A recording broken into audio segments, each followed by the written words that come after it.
2026년 1월 30일 금융시장에 지진이 일어났습니다. 금값이 단 하루 만에 거의 10% 가까이 폭락했거든요. 사상 최고가를 찍으며 온스당 5,595달러까지 올랐던 금값이 4,700달러로 주저앉았습니다. 43년 만에 최악의 낙폭이었어요. 여러분, 혹시 그날 밤 잠 못 이루셨나요? 뉴스에서는 금값 종말이다, 더 떨어진다, 이런 공포 기사들이 쏟아졌죠. 완전 자산이라던 금이 이렇게 무너지니까 많은 분들이 패닉에 빠졌을 겁니다. 특히 최근에 금에 투자하신 분들은 가슴이 철렁 내려앉았을 거예요. 그런데 말입니다. 오늘 제가 여러분께 정말 중요한 이야기를 하나 해드리려고 합니다. 지금 이 순간이야말로 금을 매수할 절호의 기회일 수 있다는 겁니다. 모순처럼 들리시죠? 금값이 폭락했는데 왜 사야 하냐고요? 역사는 반복됩니다. 그리고 역사를 아는 사람만이 부를 지킬 수 있어요. 제가 오늘 여러분께 들려드릴 이야기는 단순한 희망 고문이 아닙니다. 구체적인 숫자와 과거 데이터로 증명된 사실입니다. 1974년에도 똑같은 일이 있었습니다. 금값이 3년 동안 5배 넘게 폭등했다가 갑자기 반토막이 났어요. 마이너스 47%였습니다. 그때 사람들은 뭐라고 했을까요? 금은 끝났다. 다시는 안 오른다. 이렇게 말했죠. 하지만 10년 후 어떻게 됐을까요? 금값은 8배가 넘게 폭등했습니다. 바닥에서 샀던 사람들은 인생이 바뀌었어요. 반대로 공포에 질려 팔았던 사람들은 평생 후회했죠. 오늘 이 영상은 여러분의 자산을 지키는 생존 매뉴얼입니다. 끝까지 집중해서 들어주십시오. 지금부터 제가 말씀드리는 3가지 원리만 이해하면 여러분은 이번 폭락을 기회로 바꿀 수 있습니다. 시작 전 구독과 좋아요 한 번씩 눌러주시면 큰 힘이 됩니다. 자, 먼저 현재 상황부터 정확하게 짚고 넘어가겠습니다. 오늘 2026년 2월 3일 현재 금 선물 가격은 온스당 4,937달러입니다. 고점이었던 5,595달러에서 약 658달러가 빠진 거예요. 낙폭으로 따지면 약 12% 정도죠. 여러분, 이 숫자가 크게 느껴지시나요? 분명히 아프긴 합니다. 특히 고점에서 매수하신 분들은 더 그러실 거예요. 하지만 큰 그림을 보셔야 합니다. 2023년 초만 해도 금값이 2,000달러 선이었거든요. 그때부터 따지면 아직도 2배 이상 올라 있는 상태예요. 더 중요한 건 이겁니다. 이번 폭락의 원인이 금 자체의 문제가 아니라는 거죠. 금광이 갑자기 수백 개 발견된 것도 아니고 금의 가치가 하루아침에 사라진 것도 아닙니다. 그렇다면 도대체 왜 이런 일이 벌어진 걸까요? 트리거는 2개였습니다. 첫 번째는 스콧 베센트 재무장관의 발언이었어요. 1월 28일 그가 갑자기 강달러 정책을 강조하고 나섰습니다. 우리는 언제나 강달러를 유지할 것이다. 이렇게 말한 거죠. 그 전날 트럼프 대통령이 뭐라고 했는지 아십니까? 기자가 달러 가치 하락을 걱정하냐고 물었더니 트럼프는 이렇게 대답했어요. 나는 아주 좋다고 생각한다 라고요. 달러가 떨어지는 걸 좋다고 한 겁니다. 이 말 한마디에 외환 시장이 출렁였어요. 미국 국채를 팔아치우는 셀 아메리카 현상이 가속화됐죠. 전 세계 투자자들이 달러를 버리고 금으로 몰려들었습니다. 그러니까 금값이 폭등한 거예요. 그런데 다음날 베센트가 급하게 진화에 나선 겁니다. 왜 그랬을까요? 달러가 너무 빨리 약해지면 미국 금융 시스템 자체가 위험해지거든요. 특히 대형은행들이 큰 타격을 입습니다. 그래서 급하게 브레이크를 밟은 거죠. 두 번째 트리거는 케빈 워시였습니다. 트럼프가 차기 연준 의장 후보로 케빈 워시를 지명했다는 소식이 나왔어요. 이 사람은 매파 중에 매파입니다. 시장에 풀린 돈을 다시 걷어들이자는 주장을 하는 사람이에요. 이 소식에 시장이 어떻게 반응했을까요? 앞으로 금리를 더 올릴 거다. 달러가 강해질 거다. 이런 기대가 생긴 겁니다. 그래서 금값이 또 한 번 주저앉은 거죠. 여기까지 들으시면 이렇게 생각하실 수 있어요. 아, 그럼 정말 금은 끝난 거 아니야? 달러가 강해지면 금값은 더 떨어지는 거 아니야? 천만의 말씀입니다. 지금부터 제가 왜 이게 오히려 기회인지 설명해 드리겠습니다. 핵심은 3가지입니다. 첫째, 미국의 실제 상황을 보십시오. 베센트가 아무리 강달러를 외쳐봤자 현실은 정반대로 가고 있거든요. 트럼프 행정부가 하는 짓을 보세요. 돈을 물 쓰듯 합니다. 2025년부터 태어나는 아기 한 명당 1,000달러를 주겠대요. 올해 2026년부터는 연봉 14만 달러, 우리 돈으로 약 1억 4천만 원 버는 사람들한테까지 2,000달러씩 나눠주겠다고 합니다. 이게 무슨 소리예요? 돈을 찍어서 뿌리겠다는 거잖아요. 더 기가 막힌 건 국방 예산입니다. 원래 미국 국방비가 9천억 달러였어요. 엄청난 돈이죠. 근데 트럼프는 이걸 1조 5천억 달러로 늘리겠다고 합니다. 우리 돈으로 2,200조 원입니다. 그 돈으로 뭘 하느냐고요? 트럼프급 전함을 25척 만들겠대요. 여러분, 전함이 뭔지 아십니까? 2차 세계대전 때나 쓰던 거대한 배입니다. 요즘 같은 미사일 시대에 그 큰 배는 그냥 움직이는 관역일 뿐이에요. 그런데 그 배 한 척 만드는데 30조 원이 듭니다. 나중에는 60조 원까지 들 거라고 해요. 25척이면 얼마예요? 최소 750조 원, 최대 1,500조 원입니다. 미친 짓이죠? 이거 어디서 많이 본 장면 아닙니까? 2차 대전 때 일본이 야마토라는 거대 전함을 만들면서 국가 예산의 5%를 쏟아부었어. 결국 그 배는 아무것도 못하고 침몰했고 일본은 패망했습니다. 지금 트럼프가 똑같은 실수를 하고 있는 거예요. 이렇게 돈을 마구 쓰면 어떻게 될까요? 미국의 빚이 기하급수적으로 늘어납니다. 지금 미국 부채가 GDP 대비 120%를 넘었어요. 이 상태에서 금리를 올린다? 불가능합니다. 이자만 갚다가 미국 정부가 파산해요. 결국 어떻게 되겠습니까? 연준이 다시 돈을 찍어낼 수밖에 없습니다. 양적 완화를 다시 시작하는 거죠. 그때 금값은 어떻게 될까요? 다시 폭등할 수밖에 없어요. 둘째, 전 세계 중앙은행들의 움직임을 보십시오. 중국은 지금 뭘 하고 있을까요? 금을 사재기하고 있습니다. 러시아도 마찬가지예요. 인도, 터키, 폴란드, 심지어 싱가포르까지 금을 쌓아 올리고 있어요. 왜 그럴까요? 미국을 못 믿겠다는 겁니다. 미국 국채를 팔고 그 돈으로 금을 사는 거예요. 2025년 한 해 동안 전 세계 중앙은행들이 산 금이 1,100톤이 넘습니다. 역대 최고 기록이에요. 금의 연간 생산량이 3,200톤 정도거든요. 그중 3분의 1을 중앙은행들이 싹쓸이하고 있는 겁니다. 공급은 한정돼 있는데 수요는 폭증하고 있어요. 가격이 어떻게 될까요? 당연히 오를 수밖에 없죠. 이번 폭락 때 중앙은행들이 뭘 했을 것 같아요? 웃으면서 더 샀을 겁니다. 드디어 싸게 살 기회가 왔네. 이러면서요. 여러분이 공포에 질려 파는 그 금을 중국이 받아가고 있는 겁니다. 셋째, 역사적 패턴을 보십시오. 1974년 이야기를 다시 해볼까요? 그때 금값이 3년 동안 어떻게 올랐냐면요. 35달러에서 195달러까지 올랐습니다. 5배 넘게 폭등한 거죠. 그런데 갑자기 폭락이 시작됐어요. 20개월 동안, 거의 2년 동안 쉬지 않고 떨어졌습니다. 마이너스 47%였어요. 195달러였던 금값이 103달러까지 내려간 겁니다. 완전히 반토막 났죠? 그때 사람들이 뭐라고 했을까요? 금은 끝났다. 다시는 안 오른다. 금 투자한 사람들은 바보다. 이렇게 말했어요. 공포에 질린 사람들이 금을 헐값에 던졌습니다. 그런데 그 뒤에 무슨 일이 벌어졌는지 아십니까? 103달러까지 떨어졌던 금값이 다시 달리기 시작했어요. 그리고 10년 후인 1980년에 얼마를 찍었을까요? 850달러입니다. 계산해 보십시오. 바닥에서 산 사람은 8배 넘게 수익을 본 거예요. 1974년 고점인 9.5달러에서 샀던 사람도 4배 넘게 수익을 냈습니다. 폭락 때 팔지 않고 버틴 사람들은 모두 부자가 됐어요. 지금 상황을 그때와 비교해 볼까요? 1974년에는 금값이 460% 올랐어요. 이번에는 어떻습니까? 2,000달러에서 5,595달러까지 올랐으니까 180% 정도 오른 거죠. 절반밖에 안 된 겁니다. 하락폭은 어떻습니까? 1974년에는 마이너스 47%였어요. 이번에는 고작 마이너스 15% 수준입니다. 1974년에 3분의 1밖에 안 돼. 무슨 뜻일까요? 아직 상승의 여력이 훨씬 더 많이 남아있다는 겁니다. 그리고 조정폭도 역사적으로 보면 약한 편이에요. 진짜 큰 조정은 마이너스 30%, 마이너스 40% 이런 식으로 오는 법이거든요. 여기서 중요한 차이점이 하나 있습니다. 1974년 당시 미국은 건강했어요. 부채 비율이 GDP 대비 30%밖에 안 됐거든요. 그래서 연준이 금리를 10% 넘게 올려서 인플레이션을 잡을 수 있었어요. 그런데 지금은 어떻습니까?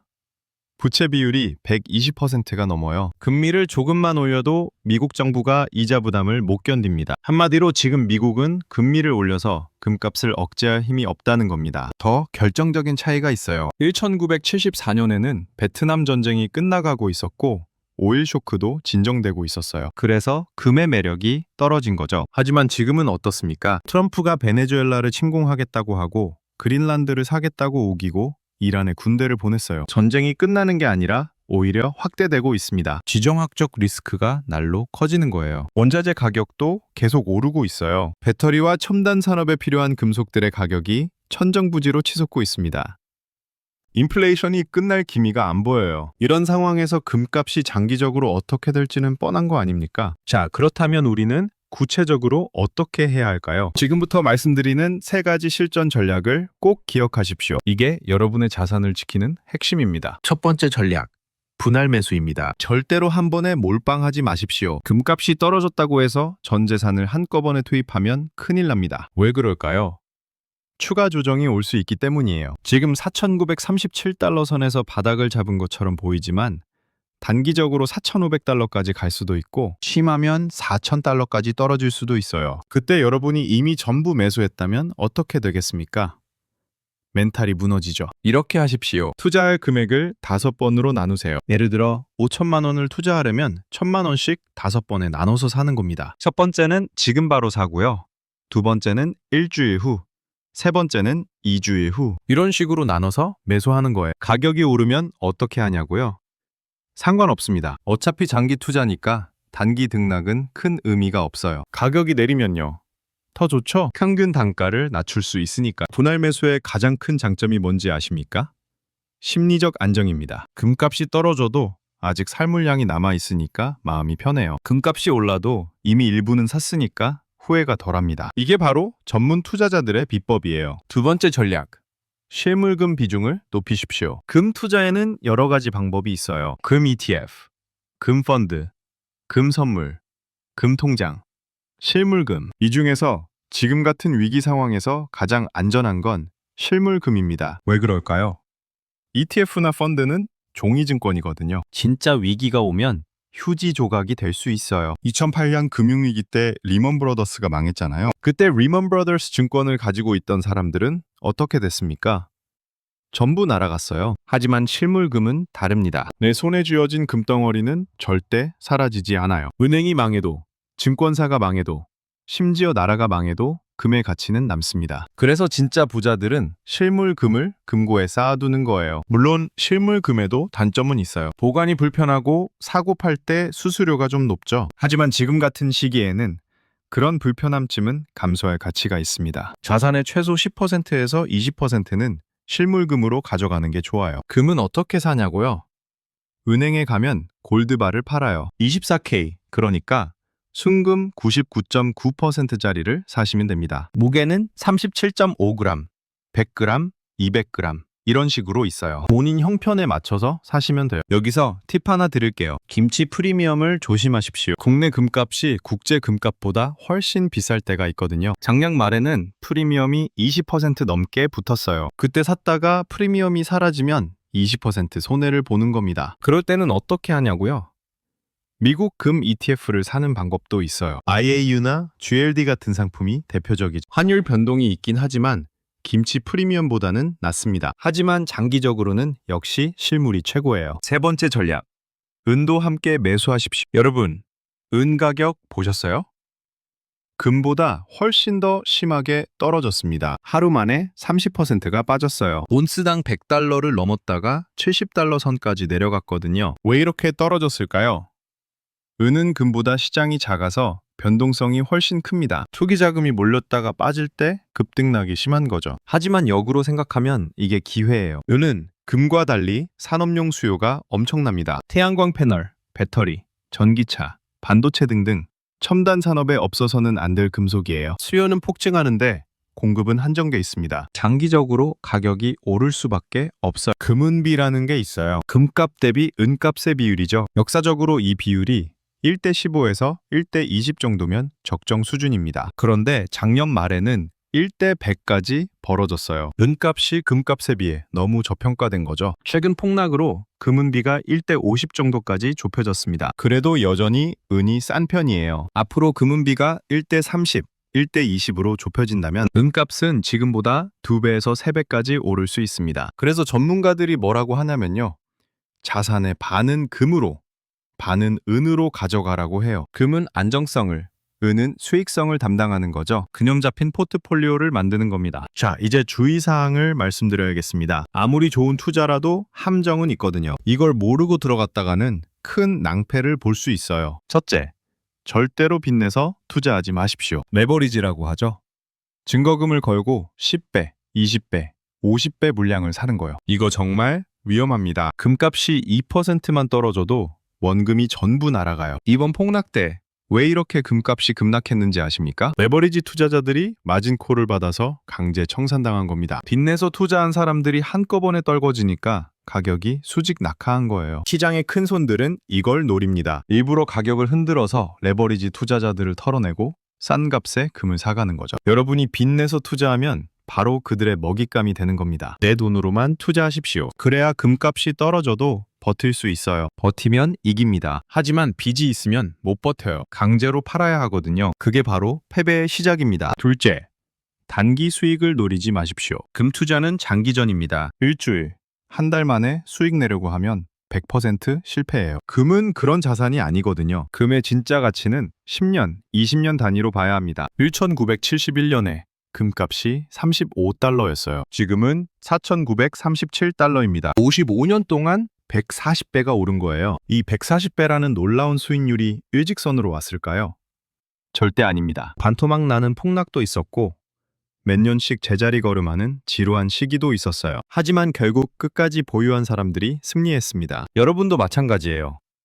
지금 사서 내일 당장 오르길 기대하지 마세요. 몇 달 더 빠질 수도 있고 몇 년 동안 횡보할 수도 있어요. 하지만 10년 후를 보십시오. 그때 가서 여러분은 오늘의 선택에 감사하게 될 겁니다. 셋째, 뉴스에 흔들리지 마십시오. 언론은 매일 다른 이야기를 합니다. 오늘은 금값 폭등한다고 하고 내일은 금값 폭락한다고 해요. 그거 다 믿으면 하루에 10번도 더 사고 팔게 돼요. 언론은 클릭을 유도하려고 자극적인 제목을 뽑습니다. 금값 종말, 금 투자 끝났다. 이런 식이죠. 그런 기사에 속아서 공포에 질리면 안 돼요. 큰 그림을 보셔야 합니다. 미국의 부채는 계속 늘어나고 있습니다. 전쟁은 확대되고 있어요. 인플레이션은 끝나지 않았습니다. 중앙은행들은 금을 계속 사들이고 있어요. 이게 팩트입니다. 이 팩트가 바뀌지 않는 한 금값은 장기적으로 오를 수밖에 없어요. 마지막으로 한 가지 더 말씀드릴게요. 금 투자에는 보험료가 든다고 생각하십시오. 금을 들고 있으면 이자가 안 나오죠. 은행 예금처럼 매년 몇 %씩 이자를 주는 것도 아니고 주식처럼 배당을 주는 것도 아닙니다. 그래서 어떤 사람들은 금이 비효율적이라고 말해요. 그냥 은행에 넣어두는 게 낫다고 하죠. 하지만 그건 평화로운 시기의 논리입니다. 위기가 오면 얘기가 달라져요. 2008년 금융위기 때 생각해보세요. 은행이 망하고 주식이 폭락할 때 유일하게 가치를 지킨 게 뭐였습니까? 금이었어요. 금을 가진 사람들은 자산을 지켰지만 그렇지 않은 사람들은 큰 손실을 입었습니다. 금은 재난보험입니다. 집에 불이 안 나면 화재보험료가 아깝게 느껴지죠. 하지만 막상 불이 나면 그 보험료가 얼마나 고마운지 알게 돼요. 금도 마찬가지예요. 평소에는 이자가 안 나와서 답답하지만 위기가 오면 생명줄이 됩니다. 지금이 바로 그 위기의 전야입니다. 트럼프는 계속 사고를 치고 있어요. 미국 국채 금리는 슬금슬금 올라가고 있습니다. 달러 패권이 흔들리고 있어요. 전 세계가 달러에서 이탈하려고 하고 있습니다. 이런 상황에서 금을 안 가지고 있다? 그건 폭풍이 몰려오는데 우산을 안 챙기는 것과 같아요. 지금 금값이 떨어졌다고 해서 겁먹을 필요 없습니다. 오히려 우산을 싸게 살 수 있는 기회가 온 거예요. JP모건 같은 큰 손들은 뭐라고 할까요? 금값이 장기적으로 온스당 8,000달러까지 갈 수 있다고 합니다. 지금이 4,937달러니까 여기서 60% 넘게 더 오른다는 거죠. 어떤 전문가는 더 나아가서 10,000달러까지도 가능하다고 해 2배가 넘게 오를 수 있다는 겁니다. 근거가 뭐냐고요? 중앙은행들의 금 보유 비중이 계속 늘어나고 있고 개인 투자자들도 점점 금으로 몰리고 있기 때문입니다. 특히 중국을 보십시오. 중국 정부는 공식적으로 2,500톤의 금을 보유하고 있다고 발표했어요. 하지만 실제로는 그보다 훨씬 많을 거라는 게 전문가들의 분석입니다. 어떤 추정에 따르면 3,000톤에서 4,000톤까지도 가능하대요. 중국은 왜 금을 쌓고 있을까요? 달러 패권에 도전하기 위해서입니다. 위안화를 국제통화로 만들려면 금이 뒷받침되어야 하거든요. 그래서 미친 듯이 금을 사들이는 거예요. 미국과 중국의 패권 전쟁. 이게 지금 벌어지고 있는 진짜 전쟁입니다. 그리고 이 전쟁의 최대 수혜자는 금이에요. 어느 쪽이 이기든 금의 가치는 올라갈 수밖에 없습니다. 여러분, 다시 한번 말씀드립니다. 지금 이 폭락은 기회입니다. 공포에 떠는 사람들이 헐값에 던지는 금을 주워 담을 절호의 기회예요. 역사는 반복됩니다. 1974년의 교훈을 잊지 마십시오. 그때 공포에 질려 팔았던 사람들은 평생 후회했습니다. 반대로 바닥에서 주워 담았던 사람들은 10년 후 8배의 수익을 거뒀어요. 여러분은 어느 쪽이 되고 싶으십니까? 준비하는 자만이 살아남습니다. 지금 당장 실천하십시오. 분할 매수 계획을 세우고 실물금 비중을 높이고 은도 함께 매수하세요. 그리고 뉴스에 흔들리지 말고 장기 관점을 유지하십시오. 10년 후 여러분은 오늘의 선택에 감사하게 될 겁니다. 미래는 준비하는 자의 것입니다. 지금 이 순간부터 시작하십시오. 당신의 자산은 당신이 지켜야 합니다.